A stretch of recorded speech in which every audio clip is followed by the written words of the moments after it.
Bom, pessoal, então a gente vai continuar conversando sobre drenagem urbana, né? O assunto que a gente começou a falar na aula passada. Hoje nós vamos dar continuidade ao estudo da drenagem urbana. E antes da gente começar, eu vou aqui dar uma recapitulada, né, em alguns conceitos que a gente viu na aula introdutória, né, que foi a aula passada. Então, a drenagem urbana, ela nada mais é do que uma rede de infraestrutura da cidade, né? A gente vai focar todos os nossos estudos de drenagem aplicado à infraestrutura urbana, tida como aí um de seus equipamentos urbanos, né? E a drenagem, ela faz parte do conjunto de sistemas que compõem o leque do saneamento ambiental. Saneamento ambiental, por sua vez, formado por abastecimento de água, esgotamento sanitário e resíduos sólidos, além da drenagem urbana. A drenagem urbana, ela é uma aba, né, uma área do saneamento super importante, porque ela é a responsável pela coleta, manejo e disposição das águas pluviais em corpos d'água aí que estejam aptos, né, para a sua recepção. Ela é subdividida em dois sistemas de drenagem, né, o sistema de macrodrenagem e o sistema de microdrenagem. O sistema de macrodrenagem é aquele sistema de maior porte, né, que é o que a gente chama de drenagem de fundo de vala, que é para onde todas as redes são encaminhadas ali, que vai levar a água drenada até o seu destino final. E o sistema de microdrenagem é o sistema que vai coletar ali a drenagem individualmente na porta ali de cada casinha, né, por toda a rede de pavimentos e encaminhar esse sistema até a macrodrenagem.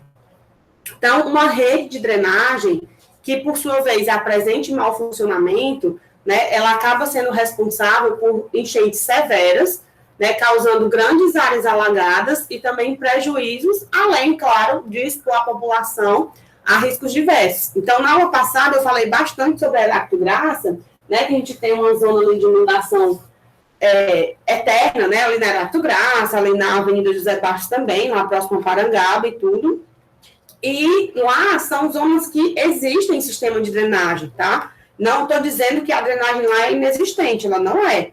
A drenagem ali existe, acontece que ela não funciona, né? Ela não suporta mais a vazão escoada ali naquela região e acaba prejudicando, né, toda a zona ali ao redor. Então, na aula de hoje, a gente vai focar no estudo e nas técnicas da macrodrenagem urbana. Hoje nós só vamos falar de contexto, mas de macrodrenagem, tá certo? Então, nossos objetivos aqui hoje são conceituar obras, né, de afastamento de condução, discutir como a gente vai planejar essa macrodrenagem, apresentar os elementos para o projeto de macrodrenagem, apresentar também as técnicas de dimensionamento hidrológico e hidráulico de macrodrenagem, tipos de canalizações e túneis, discutir a necessidade da manutenção e também alguns cuidados e recomendações do projeto da macrodrenagem, tá bom? Então, sem mais delongas, vamos aqui dar início ao estudo do que é essa macrodrenagem. Então, a macrodrenagem, ela é um conjunto de ações estruturais e não estruturais, destinadas aí a controlar cheias para evitar inundações e as suas consequências. As ações estruturais, que nós chamamos, elas são as ações provenientes de obras de intervenção de engenharia, né? Então, quando a gente fala ações estruturais, a gente está falando de intervenção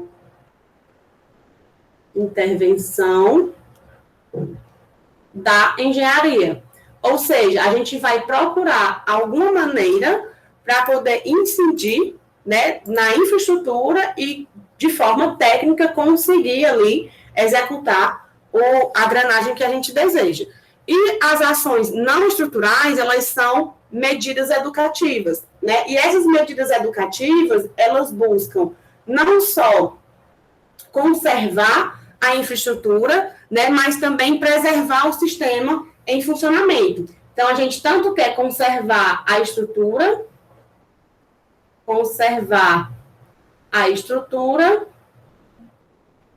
e o bom funcionamento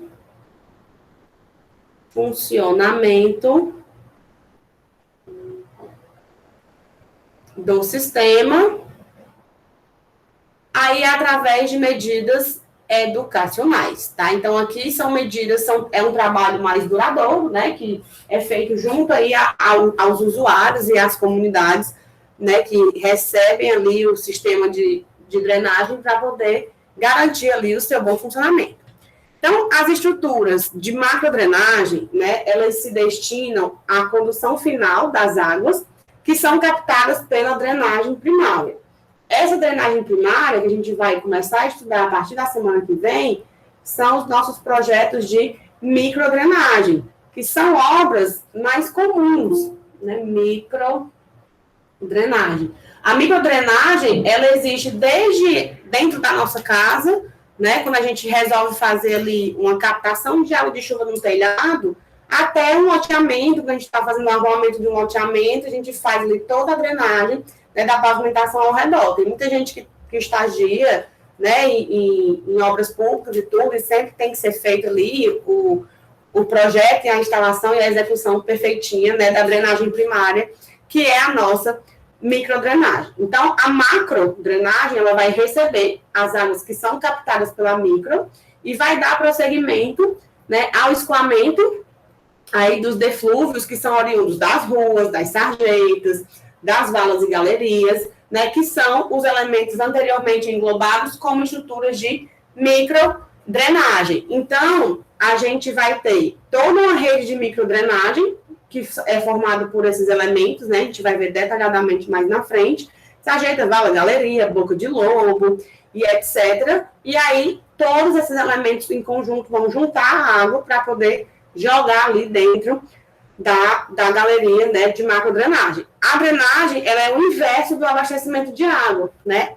O abastecimento de água, ele é captado lá no corpo hídrico, a gente joga essa água dentro de uma ETA, trata, coloca numa rede de distribuição, e aí quanto mais próximo do consumidor a água vai chegando, menor vai ficando o caminho, né? Adutores são diâmetros gigantescos, aí a rede de distribuição também parte de uma tubulação principal, né, de uma tubulação primária, de diâmetro maior, até que ela vai se reduzindo e chega no usuário.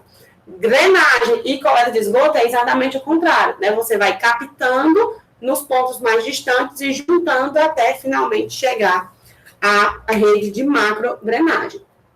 Então, os objetivos, né, o objetivo principal da macrodrenagem é minimizar riscos e prejuízos em áreas de extensão significativa, né, causados aí por cheias com períodos de retorno que são relativamente grandes. Ou seja, período de retorno aí de 25, né, variando de 25 a 100 anos, né, período de retorno que a gente já viu lá em biologia, o que é que significa, e a gente vai comentar aqui daqui a pouco, tá certo? Eu trouxe aqui um mapa, ele não está muito atualizado, né, mas é um mapinha aqui que eu até destaquei o Nordeste, que é um mapinha que mostra a extensão da macrodrenagem no Brasil. E a macrodrenagem, ela acontece principalmente em zonas urbanas, né, que a gente está falando de área urbana, mas em metrópoles, né, nas capitais e nas regiões metropolitanas, que são, e nas cidades médias também, né, que são cidades ali mais desenvolvidas. Então, em 2000, hoje já mudou um pouco, vou até depois procurar esse dado mais atualizado, né, para poder fazer um comparativo. A gente tinha aí, né, localidades aí de extensão de desde 50 quilômetros de rede de drenagem até mais de 5.000, né, que eu aqui não estou vendo nenhuma cidade marcada com a bolinha da cor de mais de 5.000. Só estou vendo aqui de 2.000 a 5.000 quilômetros, que são Rio de Janeiro e Brasília, né, Brasília, que é uma cidade projetada, Palmas, que é uma capital, que também é uma cidade projetada, tem aí a sua rede de drenagem mais ou menos definida, né, por conta de ter sido feita planejada, então é uma cidade que possui aí uma drenagem mais avançada. Mas a gente olhar aqui para o Nordeste, né, a gente tem ali Fortaleza e Recife com a infraestrutura de macrodrenagem um pouquinho maior, e o resto das cidades são todas com uma drenagem bem escassa, né? Lembrando que Recife é uma cidade que tem uma malha d'água urbana muito grande, assim como Fortaleza também, né? Nossa rede de malha hídrica aqui é muito grande, a gente vai estudar um pouco mais aí, ainda mais na frente. Então, as obras usuais de macrodrenagem, né, que a gente costuma fazer e costuma ver. Então, nós temos a retificação e a ampliação das seções de canais naturais, né, normalmente são rios. Por exemplo, o Aguanambi. O rio Aguanambi, ele passava ali pela Avenida Aguanambi, alguns de vocês não vão nem lembrar, né, ele passava ali no seu formato natural, com a sua seção transversal, sabe lá Deus como, né, com a sua seção ali do jeito que a natureza quis. Então, quando a gente fala em retificar e ampliar, a gente está falando em regularizar, né, a seção transversal. Então, eu transformo a minha seção transversal de um corpo d'água em uma seção regular, geometricamente definida, né, de tal forma que eu conheça ali todas as seções, né? Então, é uma obra de macrodrenagem mais comum, talvez, que a gente tem. Nós temos também a construção de canais artificiais, nem sempre o corpo d'água, eu como gestora, né, posso querer aquele corpo d'água passando ali, às vezes é necessário mudar o curso de algum rio, e aí esse curso é mudado através de canais artificiais, né? A gente tem também galerias de grandes dimensões. Essas galerias de grandes dimensões são exatamente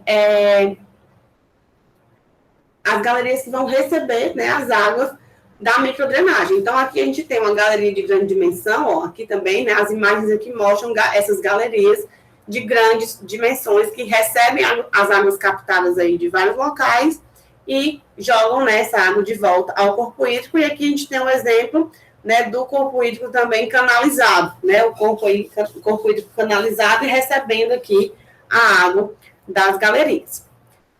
E aí nós temos também as estruturas auxiliares, né, de controle. Essas estruturas auxiliares de controle, elas servem para promover dissipação de energia, o amortecimento dos picos de cheia, né? Quem dissipa energia, a gente já viu lá em hidráulica, é o ressalto hidráulico. Então, é muito comum a gente promover ressalto hidráulico, né, em galerias para poder dissipar a energia do escoamento. E esse ressalto ele pode ser promovido, né, através de calhas Passion, que também é muito utilizado para fazer misturas de processos químicos, né, e também no processo de tratamento de esgoto, inclusive, a gente pode criar esse ressalto através de calha Passion. O amortecimento de pico, né, ele acontece por conta daquela problemática que a gente conversou na aula anterior, que quando eu tenho muito escoamento superficial, uma vazão muito grande escoando, eu vou ter um pico de cheia sendo atingido com pouco tempo de chuva e um pico muito extenso, né? Então, quando eu faço obras de macrodrenagem, eu estou procurando amortizar aqui, ó, amortecer, né, o meu pico de cheia aqui da vazão pelo tempo. Então, se eu não tenho como desurbanizar a minha área, eu tenho que dar um jeito de fazer com que a água escoe por menos tempo dentro da minha região urbana.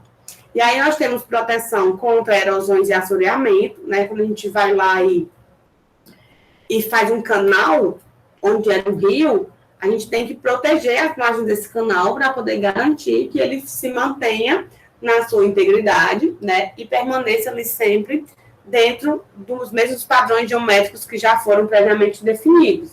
E também as travessias, né, e estações de bombeamento. Então, isso aí são estruturas auxiliares de controle que a gente pode fazer. A galeria de drenagem, ela pode funcionar como um conduto simples ou como um conduto forçado, vai depender, né? Normalmente, a gente faz funcionar como um conduto livre mesmo, eu falei conduto simples, né, como um conduto livre, para a gente ter aí contato da atmosfera com a linha d'água, tá? Então, algumas medidas estruturais, né, que a gente pode tomar, as medidas estruturais, que são as medidas de engenharia, elas se dividem em dois tipos, tá? A gente tem as obras de afastamento de cheias, que essas obras de afastamento de cheias, elas incluem obras de micro e macrodrenagem, reversão de bacias e os diques de contenção. O que seria essas obras de afastamento das cheias? Quer dizer o seguinte, imagina ali Heráclito Graça, né? Heráclito Graça com o Hildo Afonso Albano, um dia que choveu aqui em Fortaleza 200 milímetros. Ali vai estar em água para natação profissional, né? Se quiser, natação olímpica. E aí, o que é que eu faço quando eu quero instalar, quando eu quero realizar uma obra de afastamento de cheias? Eu vou lá e dou um jeito de pegar aquela cheia que acontece naquela região e drená-la para um outro lugar. E aí eu posso fazer isso através de uma rede, né, de drenagem, como micro e macrodrenagem, instalar ali toda uma série de contenções, né, de conexões que tirem a água dali. Como a gente pode fazer o quê? A reversão da bacia, né? Tentar fazer com que a bacia mude o seu curso e acabe não gerando aquele ponto de alagamento.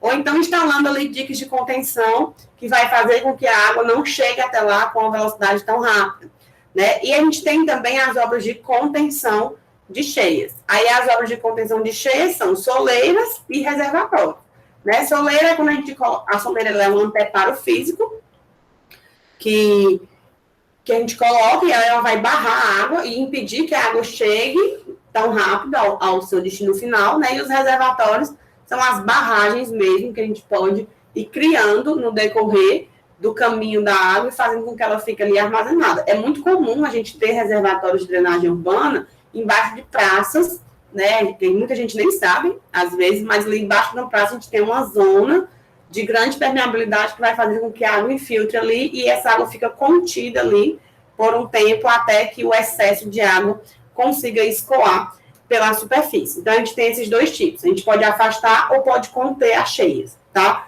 E quem decide isso são os critérios do projeto, né? A gente tem que lembrar e tem que estabelecer muito bem quais são os critérios de projeto que a gente vai colocar ali para poder garantir se aquela obra de afastamento de contenção ela vai ser necessária para realmente mitigar os efeitos ali das enchentes, né, e fazer realmente um bom trabalho de drenagem urbana. Então, a gente tem que considerar o período de retorno, né, tanto por conta das condições sociais, quanto econômicas e quanto culturais. Então, o período de retorno, ele vai interferir diretamente no estilo de vida da população, né, o período de retorno que aquele evento vai acontecer. Porque vocês devem bem lembrar, lá de hidrologia, o período de retorno, ele é um tempo em que a gente estabelece que existe a probabilidade de um evento de extremo acontecer novamente, né? Então, sei lá, eu posso considerar um evento de extremo, ali na Gato Graça, por exemplo, uma chuva de 150 milímetros. E aí essa chuva acontece a cada 25 anos. Digamos, tá? Esse é um exemplo. E aí, quais são as consequências desse meu período de retorno, né? Quando eu pensar em 25 anos, quais são as condições sociais, como é o comportamento econômico e cultural da população que eu estou mudando. Então, isso tem que ser levado em consideração. E aí nós temos a produção de sedimentos, né, que são tanto nas galerias quanto nos canais. Então, essa produção de sedimentos, ela prejudica a seção transversal da rede. Tanto faz ser na galeria, né, no conduto fechado, como no conduto aberto.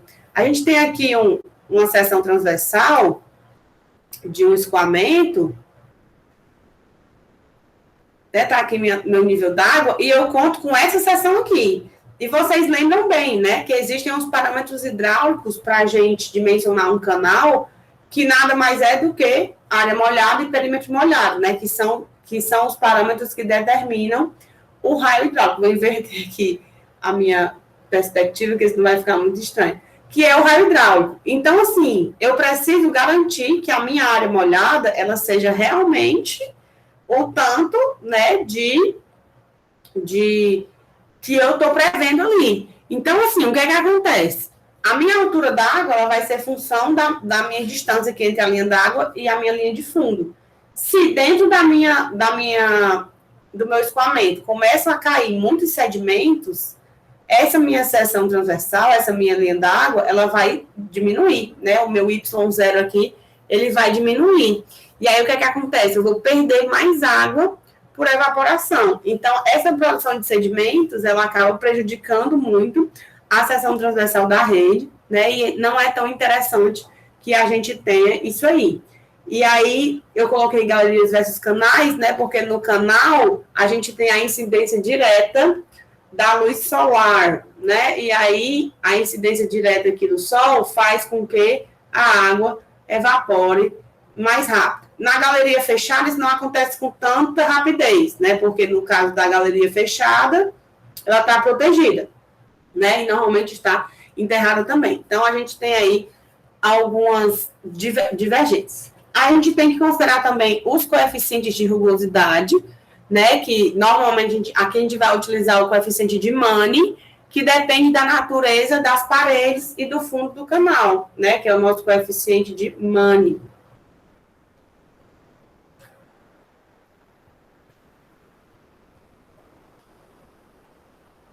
Da natureza das paredes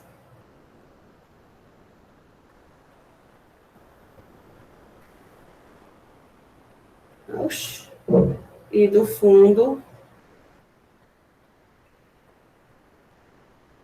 do canal. E também a nossa ocupação máxima da bacia, né? Porque existe o problema da urbanização da bacia hidrográfica, que gera aí uma impermeabilização do solo, e essa impermeabilização do solo ela contribui diretamente, né, para a infiltração. E aí a gente viu que a infiltração, tá aqui, a impermeabilização, ela é inversamente proporcional à infiltração. E diretamente proporcional ao escoamento superficial, né? Então, a gente tem que ter muito cuidado com isso, tá? E diretamente proporcional ao escoamento superficial. Porque chega uma hora que a minha bacia não tem mais como ser ocupada, ela já está 100% impermeabilizada por conta da ocupação. E aí, como é que eu vou contar, né, com a minha infiltração? Então, sempre que a gente for fazer alguma medida estrutural, a gente precisa parar e observar bem direitinho esses 4 parâmetros, né? Como é que é a produção de sedimentos no local, qual é o período de retorno que eu vou adotar para executar, para projetar a minha estrutura, né? Quais são os coeficientes de rugosidade que a gente vai adotar, porque isso interfere diretamente na velocidade de escoamento e também como é que está a ocupação máxima da bacia, porque a bacia hidrográfica ela tem um limite de ocupação. E aí a gente tem que tomar duas precauções quando a gente for fazer qualquer medida estrutural, né? Que são o risco de rompimentos e a ocupação do leito maior. O risco de rompimento, né? Quando a obra de macrodrenagem ela rompe, o rompimento de uma obra de macrodrenagem acaba alavancando, né? E alcança um grau de destruição de forma mais rápida, né? Um alto grau de destruição de forma mais rápida, porque a gente tem ali um grande volume de água, né? Como a gente está falando, são obras de macrodrenagem. Então, ou a gente tem uma barragem, ou a gente tem um canal com grande volume de água escoando ali. Então, sempre que houver o rompimento, a gente tem que tomar cuidado, porque ao romper, né? Ao romper, as obras de macrodrenagem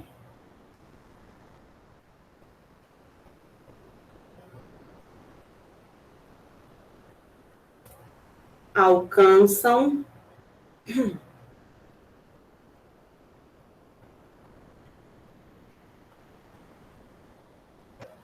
um grau destrutivo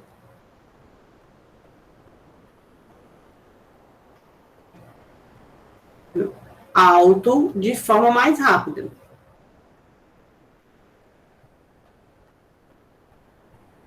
E a questão da ocupação do leito maior é exatamente a gente pensar aqui, né, na planície de inundação dos rios.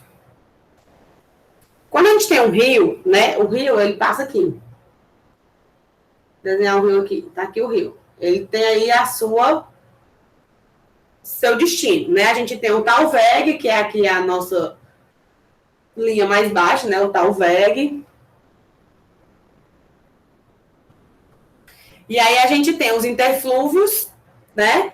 E nós temos a nossa planície de inundação. Os interflúvios que a gente conhece são os anteparos aqui, topográficos e geológicos, né? Mas normalmente são os geológicos, que são os interflúvios, que fazem com que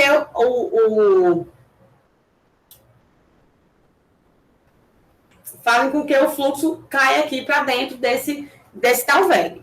E aí, o que acontece? A gente tem aqui que, imediatamente, eu posso até fazer aqui, vou refazer aqui minhas bordas, né? Normalmente, o leito do rio, o terreno, ele é assim, tá? Ele tem declives, tem aclives. E aí, nós temos o leito de ocupação direta do rio, por exemplo, se aqui for a minha lâmina d'água padrão, né? Tá aqui meu rio.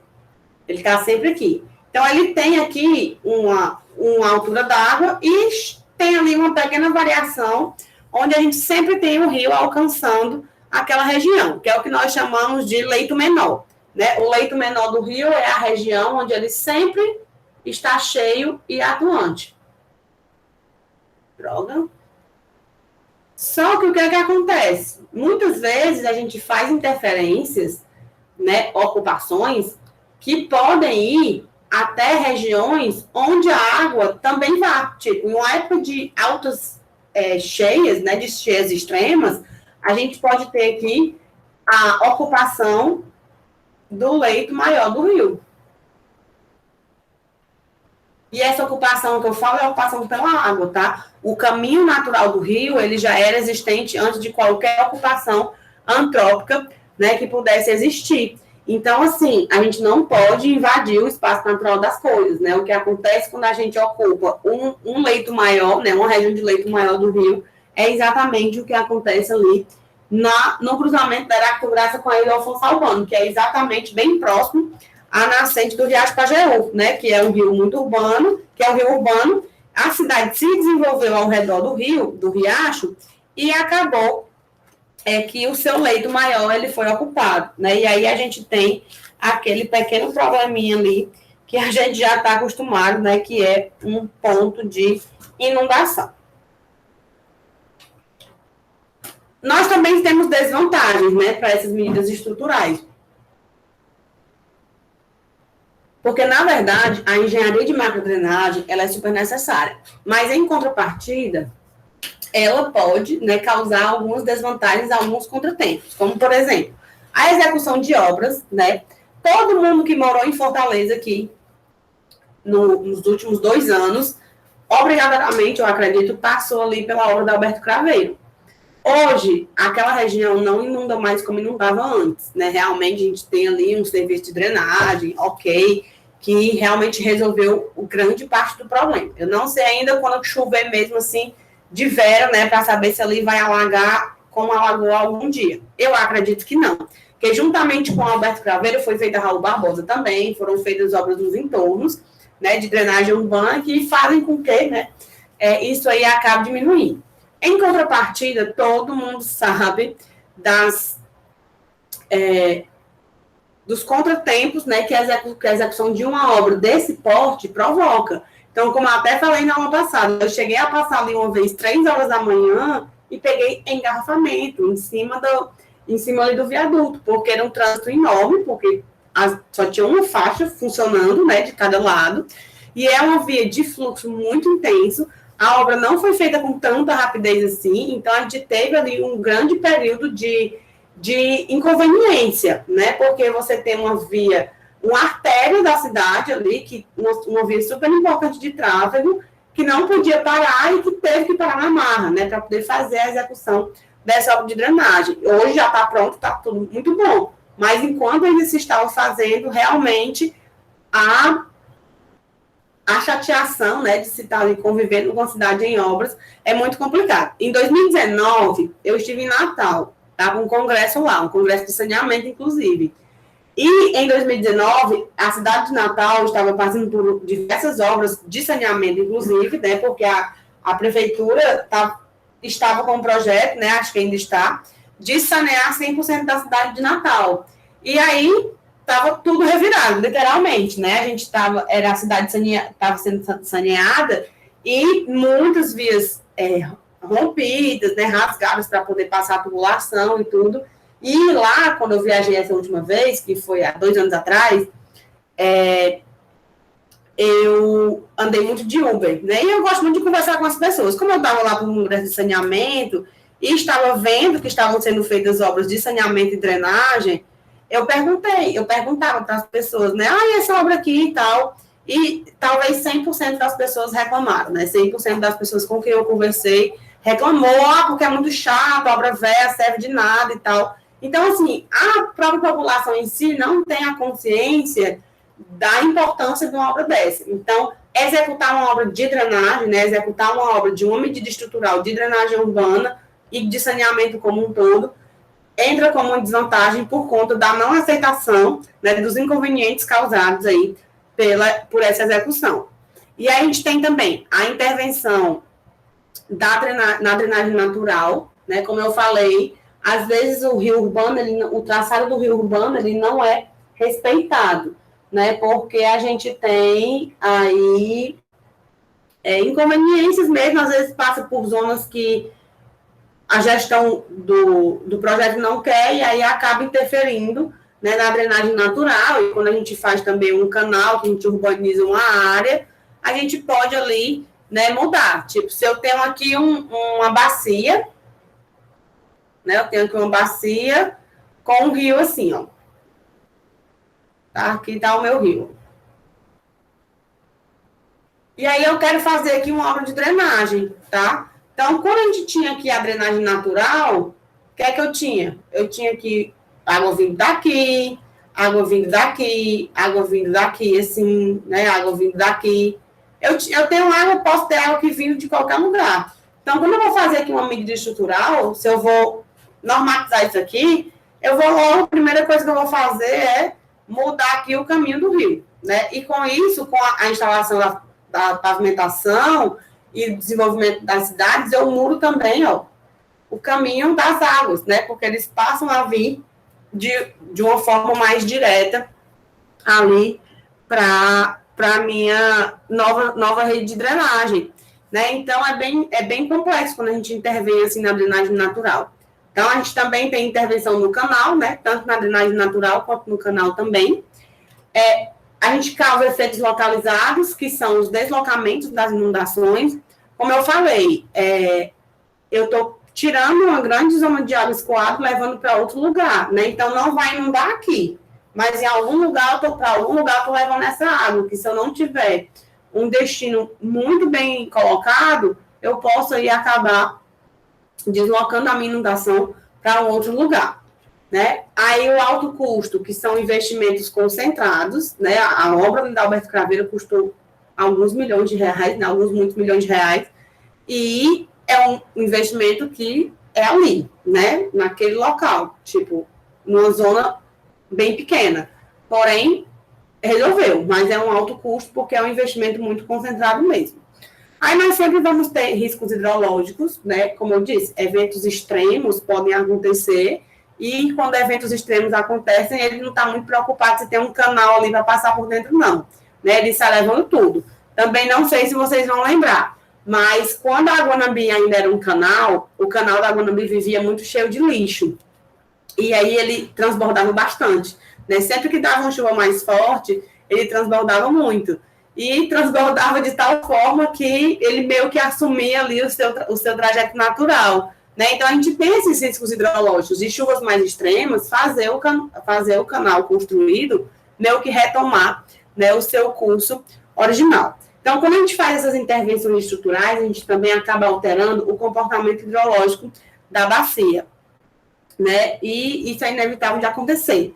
Então, nós temos também a questão da operação e da manutenção. Não é só colocar o canal lá, né? A gente tem que fazer toda a operação e a manutenção do espaço, porque tem que evitar exatamente, né, o máximo de impactos ambientais aí possíveis que a gente possa ter, tá? Então, essas são as medidas estruturais, né, as desvantagens das medidas estruturais, que nada mais são do que a gente ir lá e construir mesmo, né, a nossa rede de drenagem necessária. Nós temos também as medidas não estruturais. Como eu já falei, são medidas do âmbito, né, que estão dentro do âmbito socioeducativo. Socioeducativo. E aí, esse tipo de medida, né, ela tem duas vantagens bem notórias, que são, se apoiar, né, em aspectos de caráter sociopolítico, né, como a educação da população e também participação pública, e elas têm um custo muito baixo. Só que, mesmo tendo um custo muito baixo, nada garante que elas são de aplicação fácil. Porque a gente está falando aqui de conscientização. Quando eu falo de medidas não estruturais, né, eu estou falando de métodos de conscientização. Então, o que é que eu vou fazer? Eu vou fazer campanhas nas escolas, campanhas nas redes de saúde, né, campanhas nos espaços públicos, para que as pessoas não joguem lixo na rua, não deixem o lixo, mesmo para ser coletado, fora dos dias de coleta do seu bairro, né, ou da sua rua, que é para não ter perigo de passar algum bicho e destruir a sacola e esse lixo se espalhar. Não jogue rejeitos, né, de grande porte dentro dos corpos hídricos, né, a galera joga sofá, joga resto de carro, né, já vi tanta coisa jogada dentro do lixo. Então, assim, são medidas que eles trabalham muito com a proposta educacional, né, só que é muito difícil você conseguir aplicar medidas não estruturais em um país onde a gente tem um índice de desigualdade de informações muito grandes, porque nós somos um país muito desigual, né? E onde a maioria da população se encontra numa faixa abaixo, né? Onde tem sequer uma informação completa, né? Então, assim, eu estava passeando por Natal nessa época e eu ficava besta, porque as pessoas dizendo que aquilo ali não servia de nada, né? Isso, obviamente, são pessoas leigas. Mas não são pessoas que têm zero acesso à informação.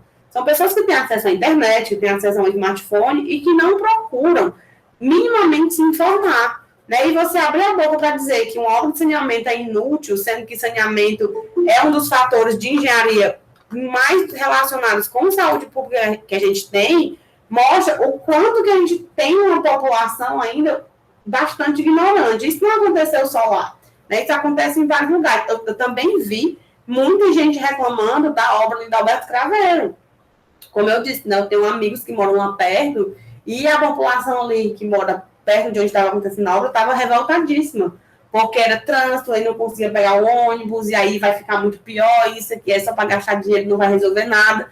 Então, assim, existe uma falta de fé nas medidas estruturais também, né? E existe um descaso muito grande com a conscientização da população. E isso não é uma coisa que se faz da noite para o dia, tá? Isso aqui vai desde você não jogar o papelzinho do bombom no lixo, né? De não guardar no bolso porque não tem uma lixeira na rua.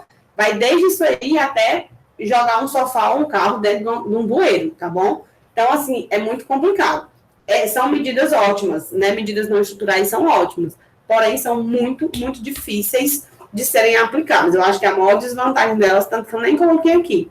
Porém, quando você chama a população para poder fazer alguma coisa por um equipamento, né, por uma infraestrutura que foi colocada ali para elas, isso aí traz um apelo popular, né, muito grande e traz uma valorização para a própria cultura do local também muito grande. Então, falta isso, né? Falta conversa, falta conscientização para poder a gente fazer isso tudo dar certo. Porque não adianta, ali, por exemplo, Heráclito Graça, né? Vive inundando. E eu vejo muita reportagem todo ano que, além da drenagem lá ser deficitária, existe também o fato, né, que as pessoas jogam lixo na rua. E já é ruim, e as bocas de lobo elas são entupidas com sacola plástica. Ali tem muito comércio, né? Aí tem muita vendinha de comida, copo descartável, prato descartável, sacola, tudo que você possa imaginar, isso aí vai se acumulando e vai entupindo. Então, assim, a rede já não é tão grande,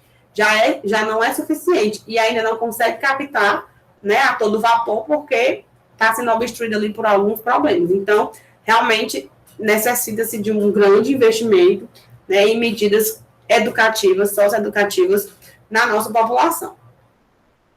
Aí nós podemos também fazer uma coisa que nós chamamos de armazenamento artificial, tá? O armazenamento artificial, ele tem o objetivo de repor ou aumentar, né, o armazenamento perdido pela alteração do uso e ocupação de solo, ou seja, por conta da urbanização. E ele serve para retardar, né, a taxa de resposta do escoamento superficial nas áreas pavimentadas e também no sistema de drenagem artificial. Então, esses armazenamentos artificiais, eles acontecem através de medidas compensatórias, que a gente vai ver mais na frente, né? Tipo, eu vou pegar aqui a área de uma praça, que é permeável ainda, e vou, ao invés de ela permear só no solo, eu vou construir ali uma bacia de retenção, né, para poder segurar um pouco essa água, para poder retardar a forma, né, como essa água vai chegar tão incisiva aí nas redes, né, na rede de drenagem. Aí vamos falar aqui um pouco sobre as diretrizes do projeto de macrodrenagem, tá bom? Que diretrizes são essas? Primeira coisa que a gente tem que fazer é afastar, né, os excessos de água. Afastar o mais rápido possível os excessos de água que a gente tem ali na nossa malha urbana. Aqui são dois exemplos de rios aqui de Fortaleza, que são o rio Aguanambi, e também o Riacho Pajeú. Né? Esse aqui é o Pajeú, que esse aqui é o Parque Pajeú, tá? Parque Pajeú, que fica ali na Dom Manuel, tá? Ali no centro. E aí, o que é que acontece? A gente tem que proporcionar o afastamento dos excessos o mais rápido possível. Então, esses rios, eles são rios urbanos que foram canalizados, né? E a partir dessas canalizações foram feitos esses canais e eles são drenados para as suas fozes, para os seus estuários. E aí, o que é que acontece? A gente tem que garantir que toda a água que venha da malha urbana caia diretamente sobre ele e que ele drene o mais rápido possível essa água, tá certo? Através de melhorias, né, em retificação do canal e também nas próprias canalizações. Então, como vocês podem ver, o canal da Aguanambi, que muitos de vocês nem chegaram a conhecer, né, talvez alguns nem conheçam, hoje está totalmente diferente. Ele era bem cheio de lixo, era bem poluído, né, porque era bem dentro. Então, assim, aqui está, ó, uma rede de microdrenagem entrando aqui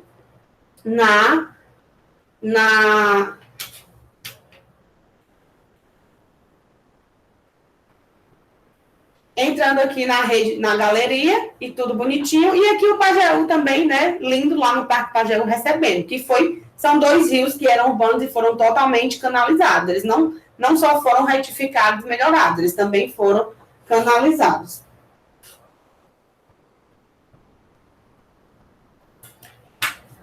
Aí aqui, falando de Pajeú, né, temos ele aqui, que é o bonitinho aqui de Fortaleza, né? A gente tem aqui os 3 trechos do Riacho Pajeú, o trecho Foz, o trecho Centro e o trecho Aldeota.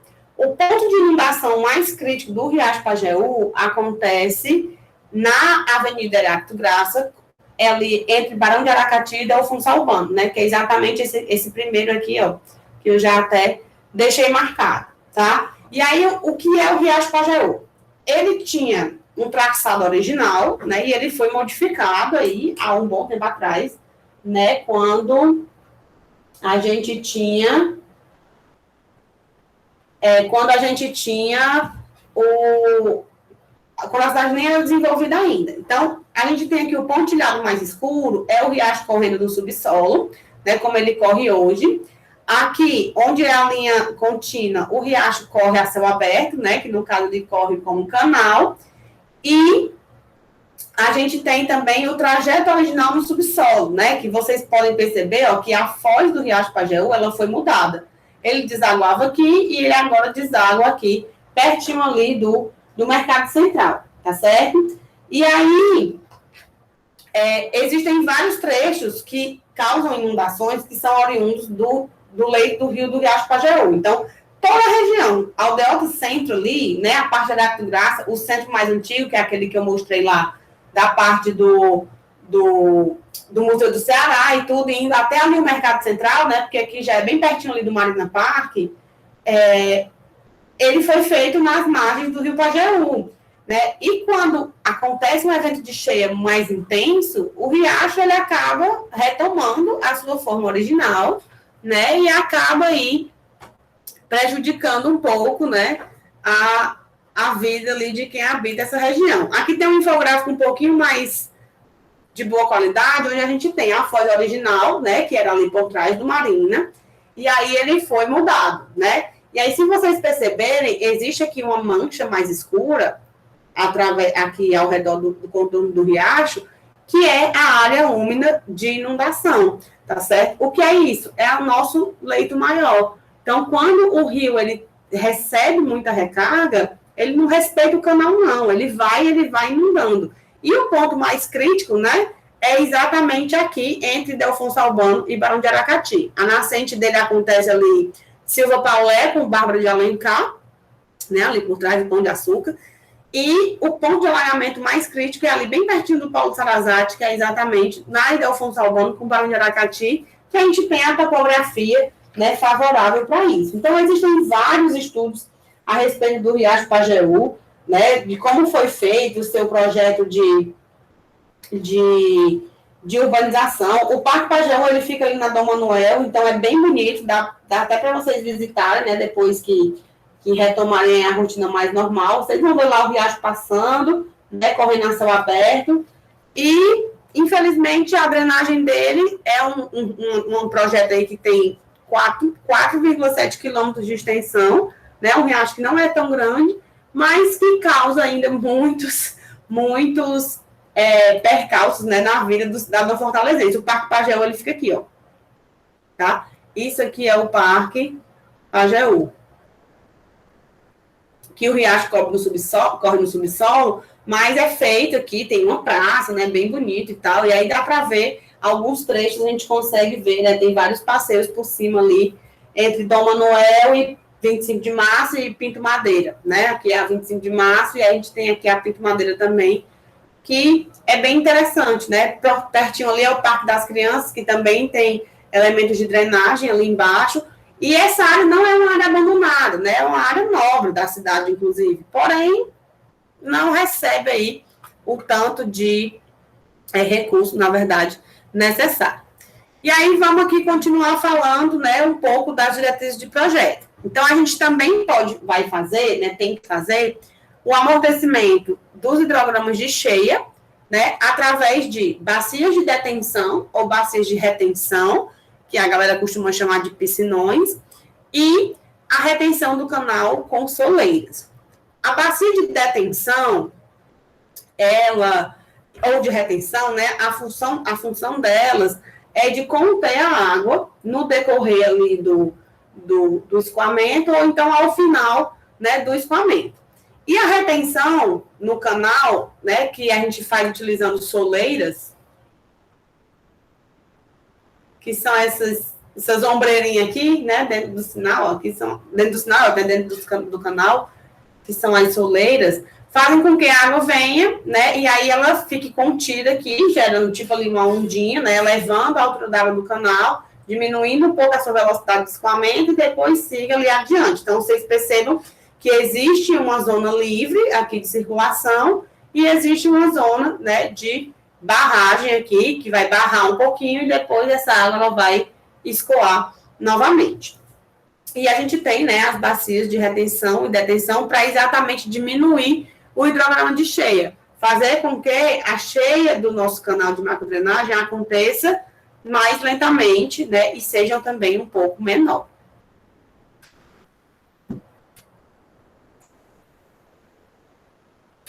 Vamos planejar aqui, né, a nossa macrodrenagem. O que é que a gente precisa fazer para planejar a nossa macrodrenagem? A lista é enorme, né, mas vamos começar aqui, ó.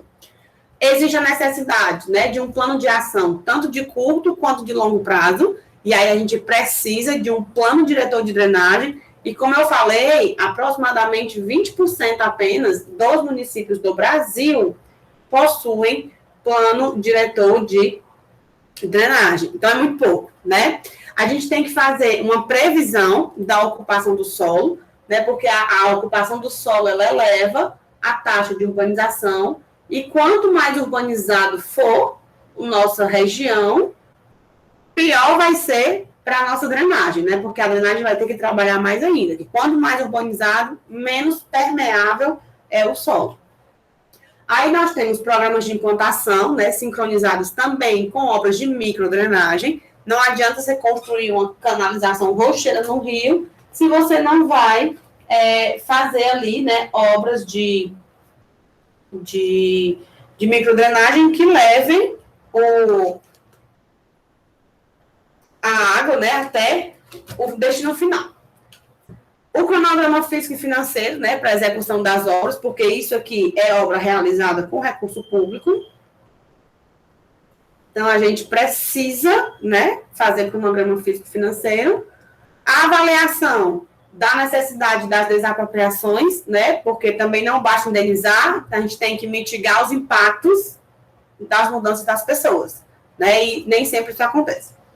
Coordenação com a implantação de outras obras de infraestrutura urbana, programa de implantação paralela de medidas não estruturais, que aí aqui entra o poder da educação, né, que são as medidas sociopolíticas, sociais e educativas. Se a gente está fazendo aqui uma intervenção, a gente tem que preparar a população para receber aquela intervenção, né? Então, esses programas eles têm que existir concomitantemente. Necessidade de avaliação de impactos ambientais, né, como sempre, a aprovação das obras e medidas junto à população e aos órgãos competentes, é aquilo que eu falei, é a questão da participação popular, né, então é muito importante que a população entenda o que está acontecendo, não é só chegar e colocar o equipamento lá, não, você tem que fazer com que a população ali entenda qual é o seu objetivo. Consideração da melhoria da qualidade das águas pluviais, né, até para um possível reuso, para um possível destino aí de águas menos nobres, né, usos menos nobres. Avaliar a possibilidade de medidas preventivas que diminuam a necessidade de obras, né, tipo manutenção das vasos de inundação natural, por exemplo, né, então sempre a gente tem que fazer o estudo da bacia hidrológica, é indispensável, que é exatamente para a gente conseguir avaliar, né, fazer a obra menor possível, né, mexer o menos possível com o recurso natural. Prever sistemas, né, de fiscalização da ocupação do solo. Às vezes a gente faz uma obra de drenagem com base no plano diretor de drenagem e o plano diretor municipal, né, de desenvolvimento acaba não seguindo o planejado, né, o esperado, e aí acaba se tendo ali uma ocupação do solo indevida ou maior do que o esperado, e a gente pode acabar planejando, né, um sistema que vai se tornar obsoleto mais rápido. E também, né, conscientizar sobre a importância da manutenção adequada das obras futuras, porque obras sem manutenção não adianta, né, então a gente tem que colocar aí a manutenção nos nossos objetivos. Então, o projeto da macrodrenagem, ele tem duas grandes vertentes. Construir novas galerias, né, e canalizar os corpos d'água existentes. Basicamente, macrodrenagem é isso. E aí a gente tem as fases do projeto, né? O projeto preliminar são 3 fases. Projeto preliminar, projeto básico e projeto executivo, como todos os outros projetos de execução de obras que a gente tem, né? Então, o projeto preliminar, ele conta com dados existentes e visitas ao local, né? A gente precisa conhecer o local que a gente vai colocar. O registro fotográfico é essencial. Os contatos com as entidades envolvidas, né? Que aí entra a prefeitura, entram os órgãos ambientais, estaduais e municipais, entram os órgãos, as concessionárias, né? Que no caso aqui do Ceará a gente tem CAGES e SAAI, do Sistema de Esgotamento Sanitário e de Abastecimento de Água. E esse contato, ele tem que existir. Se a gente vai colocar uma obra de macrodrenagem ali, todas as entidades envolvidas devem ser comunicadas, né? Aí nós temos também a questão das interferências, né, que têm que ser cadastradas, e essas interferências são comunidades, né, que habitam ali a planície de inundação do leito do rio, né? Então a gente tem que procurar saber o que é que está acontecendo, quem é que está morando ali, por que está morando ali, e fazer todo o levantamento dessas interferências que a gente tem. E a gente começa a fazer os traçados tentativos também, né, que a gente faz uma seleção preliminar já dos melhores traçados, né, para seguir adiante. Então, isso tudo é um estudo mais preliminar. Aí depois a gente vai para o projeto básico.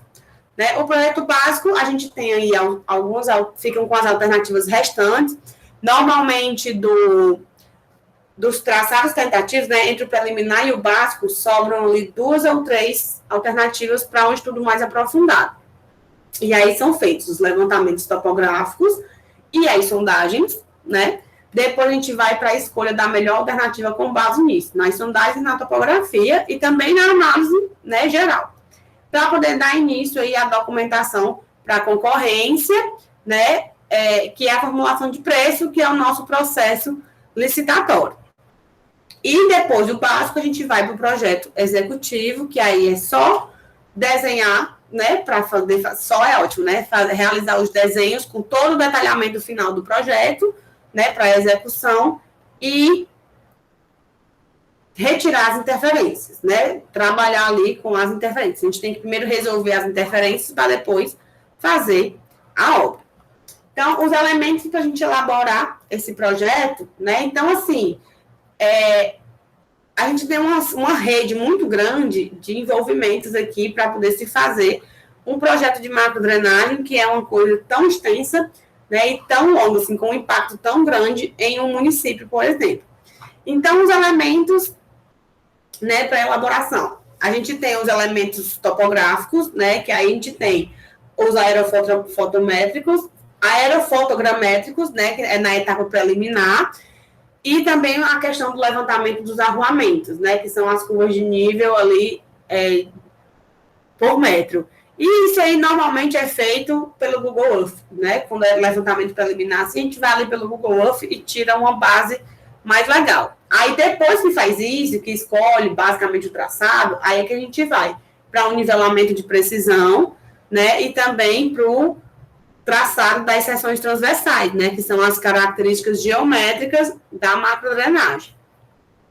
Quanto às interferências, a gente precisa fazer o cadastramento, fazer um projeto de demolição e realocação, fazer o reassentamento e, obviamente, ponderar os custos, né? Porque isso custa muito dinheiro. E também tem que ver toda a questão da obsolescência da obra, né? Por exemplo, Metrofol. Metrofol é um projeto de quase 30 anos atrás. E quando o projeto das interferências foram feitas, das desapropriações, era um preço de 20 anos atrás. Então, ainda hoje tem obra sendo feita do Metrofol e a galera está querendo pagar preço de 30 anos atrás, né? Então, assim, é bem complicado. Porque quanto mais tempo passa o projeto, mais difícil é de se manter, né, esses valores de custos atualizados, principalmente quando a gente tem taxas inflacionárias tão inconstantes. E aí também, né, nós temos as sondagens, né, a gente pode fazer percussão, né, que é o nosso ensaio de STT, ou então ensaios aí de amarração topográfica. Aí aqui eu trouxe um exemplo, né, quanto às interferências, aqui em Fortaleza, que é o Maranguapinho, né, que era para ter até o nome. Esse aqui é o Maranguapinho.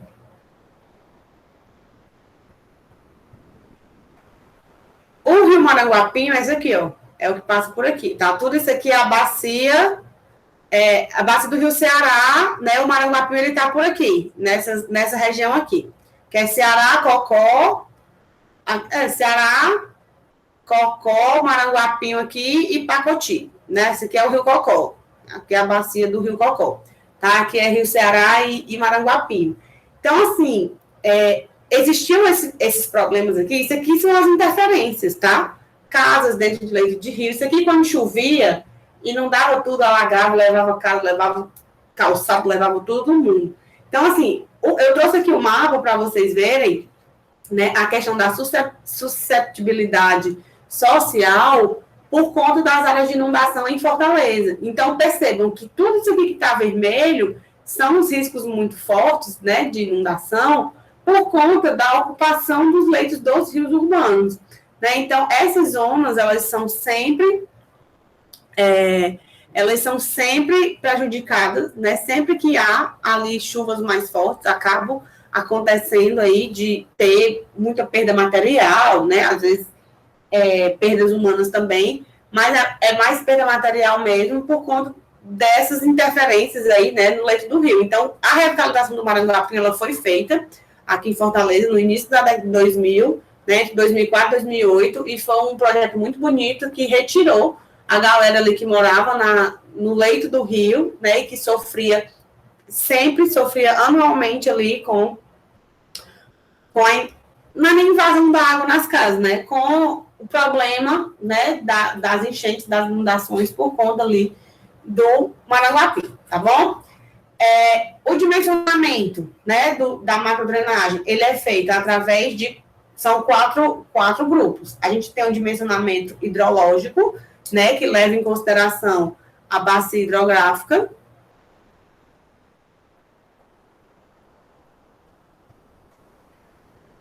Aí nós temos o dimensionamento hidráulico, né, que aí nada mais é do que dimensionar os canais e as galerias. Nós temos o dimensionamento geotécnico, que aí toma de conta da parte dos taludes e também melhoramento de solo. E nós temos o dimensionamento estrutural, né, porque a gente muitas vezes precisa de estruturas especiais. Então, tudo isso aqui, cada bloquinho desse aqui é uma equipe, tá? Então, existe o dimensionamento hidrológico, o dimensionamento hidráulico, a parte de geotecnia e a parte de estruturas também. Eu vou comentar aqui um pouco sobre o dimensionamento hidrológico e hidráulico, que a gente já viu até lá em hidráulica, né? Só para poder dar aqui uma reativada na memória. Então, para fazer o dimensionamento hidrológico, né, a gente tem os métodos clássicos. É o método racional, né, quando a área de drenagem é menor do que 2 km², né, é um método muito aplicável para a drenagem urbana. E o método racional diz que a vazão de escoamento é o coeficiente de runoff, vezes a intensidade da chuva, vezes a área aqui, né, e só serve para áreas menores que 2 km².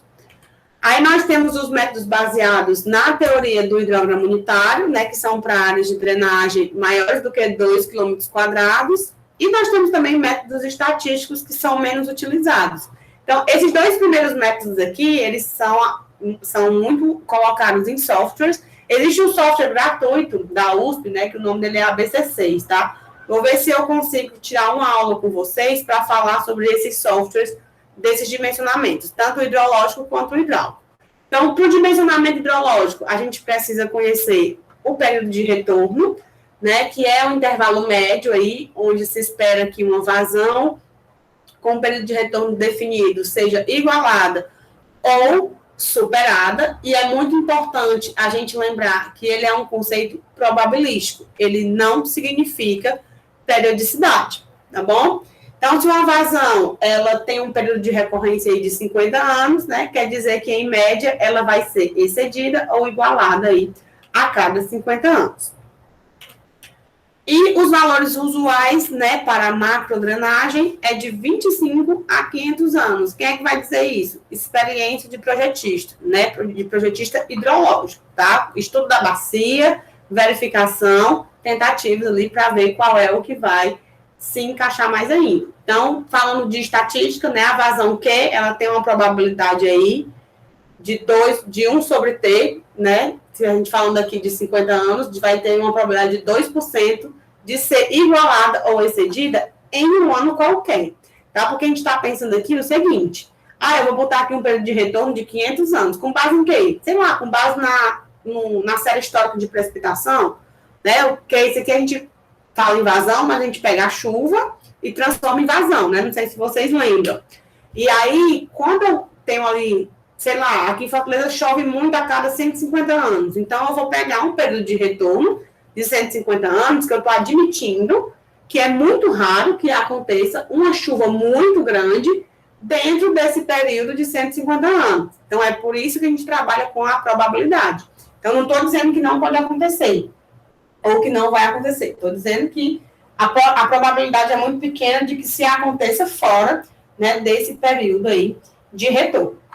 E aí nós temos também um conceito do risco, né, que é a probabilidade de uma obra falhar pelo menos uma vez, né, durante aí a sua vida útil, que ele pode ser reduzido à equação matemática, né, 1 menos 1 sobre T elevado a N, né?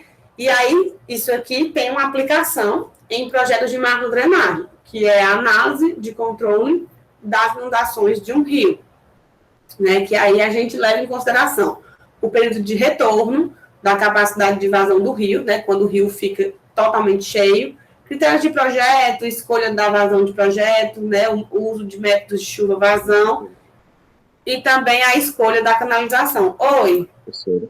O N é a vida útil? O N é o número de anos, exatamente.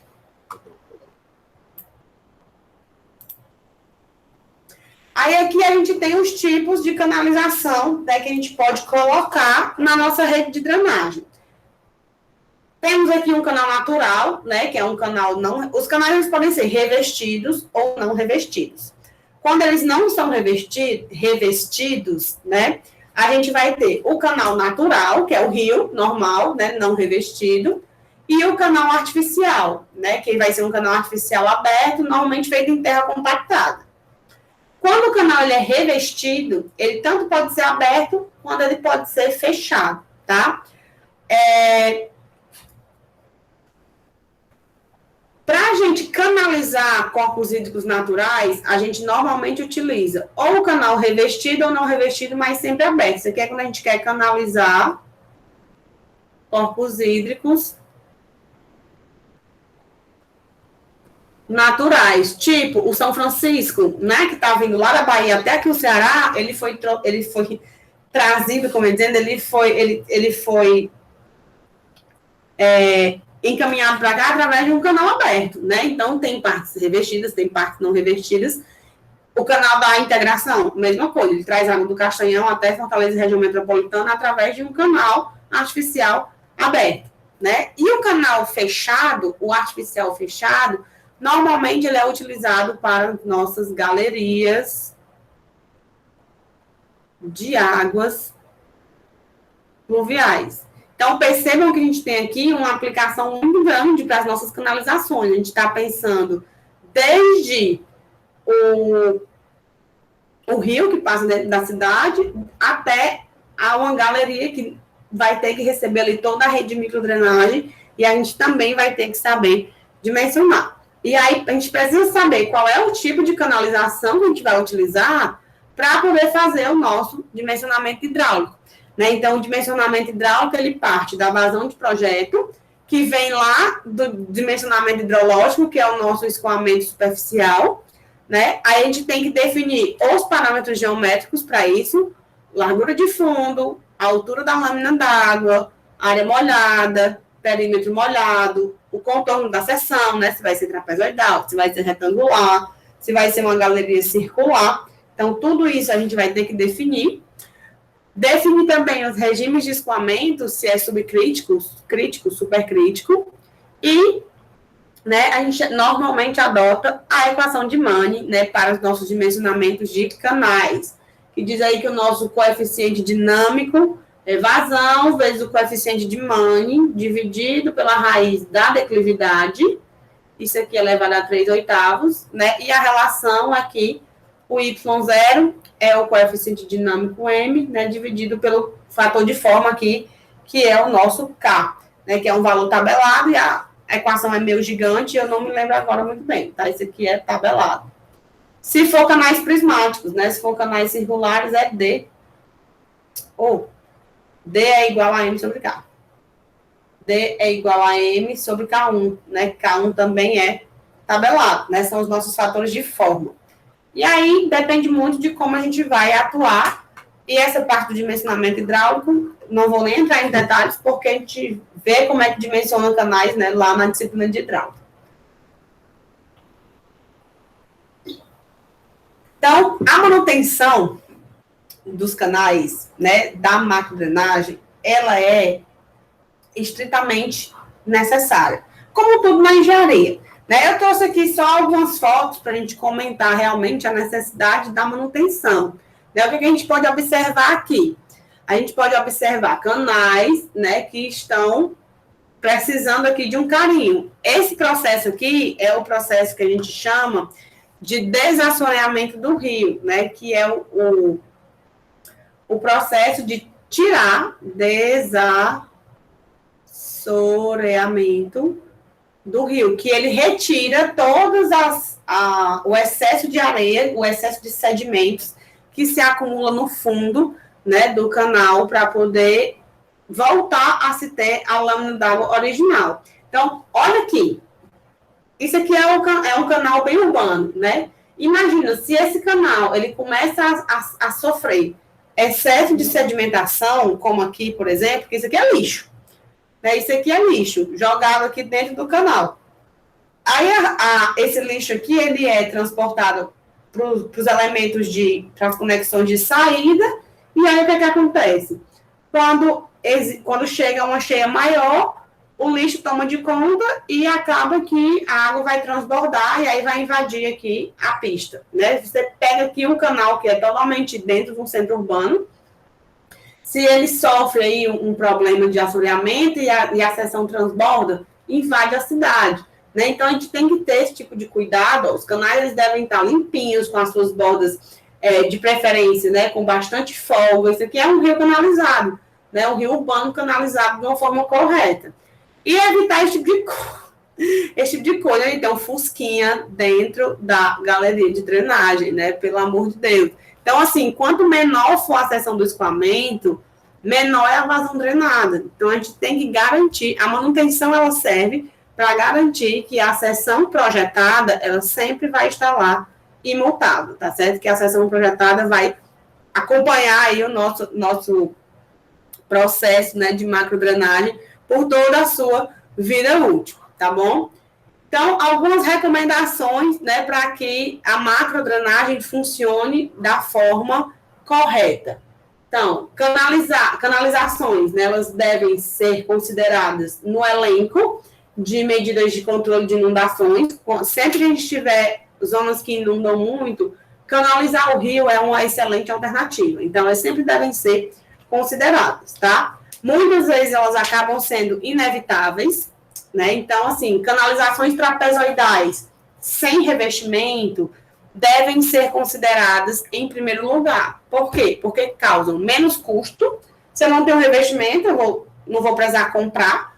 E também causam menos impacto, porque você mantém a margem do rio mais ou menos ali da sua forma mais próxima do natural possível, tá? Sempre que possível, devem ser respeitadas as faixas amplas de ambos os lados para permitir ampliações. Vou voltar aqui, ó.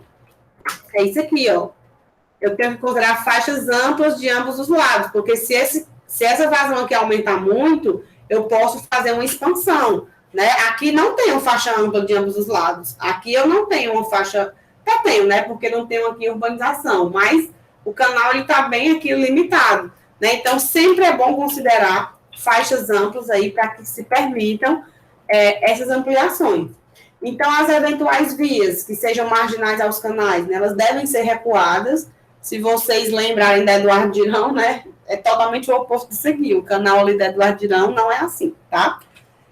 A ocupação dos espaços não ocupados, elas devem ser planejadas e regulamentadas, tá? O uso e ocupação do solo, quando você coloca ali uma infraestrutura de macrodrenagem, a região ela tem que ser regulamentada para a gente não ter problema.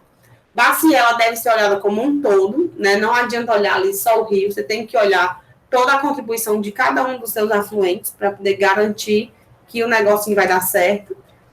Os efeitos ajusantes, eles devem ser considerados também, tá? E muito cuidado com os efeitos de jusante, né? Porque senão, às vezes, a gente está querendo solucionar um problema aqui e acaba colocando o problema mais para frente, né? Não é um problema de drenagem, mas é uma coisa que aconteceu, né? Que são os espigões ali da beira-mar que foram construídos, e aí faz com que o recuo da água do mar aumente, e o mar acabou invadindo a faixa de areia, né, do litoral oeste do estado. Então, o Icaraí já se foi, e quanto mais confinado ficar, mais violentamente o mar vai invadir também outras faixas de areia, né, por conta dos efeitos de jusante. Em caso de canalizações cobertas, aí a gente tem que tomar cuidados adicionais, por conta, principalmente, né, do risco dessas canalizações virarem conduto forçado, tá certo? A gente vai ver isso bem direitinho quando a gente estiver vendo o dimensionamento de galeria circular. e de galerias, né, de drenagem, ou circular ou não circular, que realmente a gente tem que ter muito cuidado, né, quando a gente dimensiona uma seção para conduto livre, ela tem que ficar em conduto livre, se ela pressurizar, não dá certo. Aí a gente tem que considerar a limpeza, né, e desobstrução durante a fase do projeto. Então, quando estiver projetando, a limpeza e a desobstrução, né, a manutenção, elas têm que ser consideradas para poder garantir. E evitar sempre septos, né, e outras possibilidades também de obstruções aí das canalizações. Para finalizar, vamos só falar um pouco sobre as limitações, né, das canalizações, que assim, quando a gente tenta afastar os excessos rapidamente, né, a gente acaba agravando a situação de jusante. Como eu falei, não dá para a gente tentar resolver um problema local e criar um problema mais adiante. Então, isso aí é uma limitação, né? Ah, vou aqui canalizar um rio, mas a gente tem que ter cuidado com o efeito que isso causa na nossa jusante. Então, as canalizações, elas atuam corretivamente, né, e tendem a resolver o problema de forma localizada. Não considera o efeito na bacia, que é o caso do Riacho Pajeú. Né? Não é considerado o efeito na bacia como um todo. Não é à toa que hoje ela já é obsoleta. Não atacam a causa, né, do problema e também não atua na fonte dos excessos de água, por conta do uso e ocupação de solo. Né? A causa do problema da inundação é bem clara. A causa do problema é a urbanização. Só que como é que eu vou parar a urbanização? De repente eu vou chegar e vou mandar todo mundo derrubar suas casas e dizer assim, ó, meu filho, mora mais aqui não, vamos transformar isso aqui de novo numa zona de vegetação? Não dá. Né? Mas a gente tem que procurar algumas soluções para que a gente consiga viver no meio urbano sem a necessidade de ter uma canoa para andar sempre no período chuvoso. Né? E aí a gente tem as tendências atuais do que é que está sendo feito. É limitar as velocidades no canal mesmo, né? Porque quando a gente faz projeto de canal, a gente acaba colocando velocidades acima das velocidades naturais, né? Então, quando a gente limita essas velocidades, os cursos d'água ficam mais lentos, fica mais fácil da gente controlar. E também combinar a canalização com bacias de retenção e detenção, né, para diminuir as vazões de dimensionamento. É meio que eu vou sair coletando água no decorrer da minha canalização para poder ir diminuindo mesmo o fluxo que está ali sendo transposto através dessa macro drenagem, tá certo? Então, hoje eu vou ficando por aqui, né? Essa é a minha dancinha da caveira, é a dancinha do final do semestre já, que já estou bem cansada. Ô, meu filho, fiquem dançando. Já estou bem cansadinha, mas é isso.